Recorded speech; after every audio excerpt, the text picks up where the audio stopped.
আসসালামু আলাইকুম। আজকে আপনাদের জানাবো হযরত ইব্রাহিম আলাইহিস সালামের যে প্রশ্ন শুনে নমরুদ ভয়ে পালিয়ে গেল। পবিত্র কোরআনে মুসলিম জাতির পিতা হযরত ইব্রাহিম আলাইহিস সালাম ও এক অত্যাচারী বাদশাহ নমরুদের ঘটনা বর্ণনা করা হয়েছে, যেখানে ইব্রাহিম আলাইহিস সালামের প্রশ্ন শুনে হতভম্ব হয়ে পড়ে কাফির বাদশাহ নমরুদ।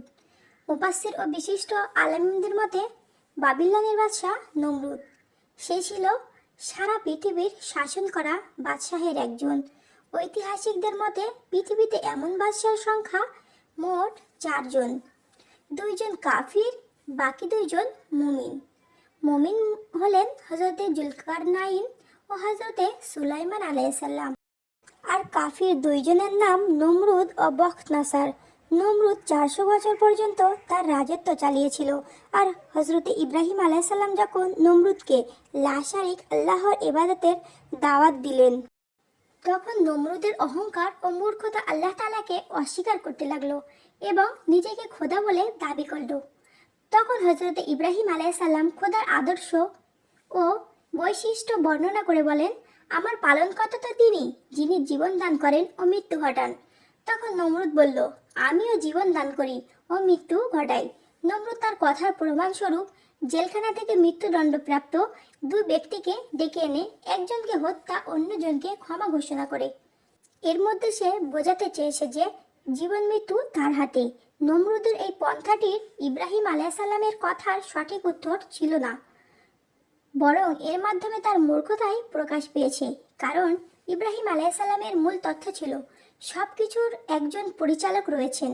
স্রষ্টাকে তো তলোয়ার ধরে জবাই করে মৃত্যু দিতে হয় না, কিন্তু তার পরিচালনায় জন্ম মৃত্যু সবকিছু সংঘটিত হয়।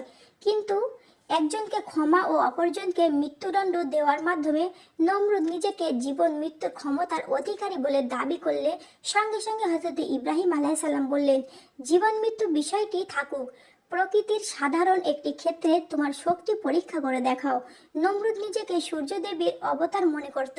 সূর্যকে দেবতা মানার এই ভ্রান্ত আকীদার মূলে কুঠারাঘাত করতেই তিনি নমরুদকে বললেন, আমি যার দিকে মানুষকে আহ্বান করি সে হলো আমার আল্লাহ তাআলা।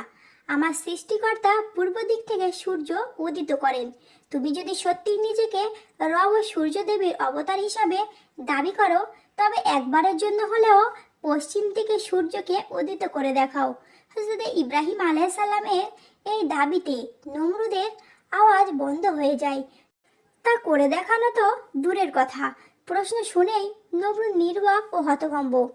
এ কথার জবাব দেওয়ার মতো কোনো যুক্তি তার কাছে রইল না। কাসাসুল আম্বিয়া ইবনে কাসির, কারণ সে নিজেও জানে তার এমন কোনো শক্তি ও ক্ষমতা নেই যে সূর্যকে পশ্চিম দিকে থেকে উদিত করবে। সে শুধু নিজের ক্ষমতার জোরে মানুষকে ভুল পথে নিয়ে যেত। তাই ক্ষমতার অপব্যবহার করা আল্লাহ পছন্দ করেন না।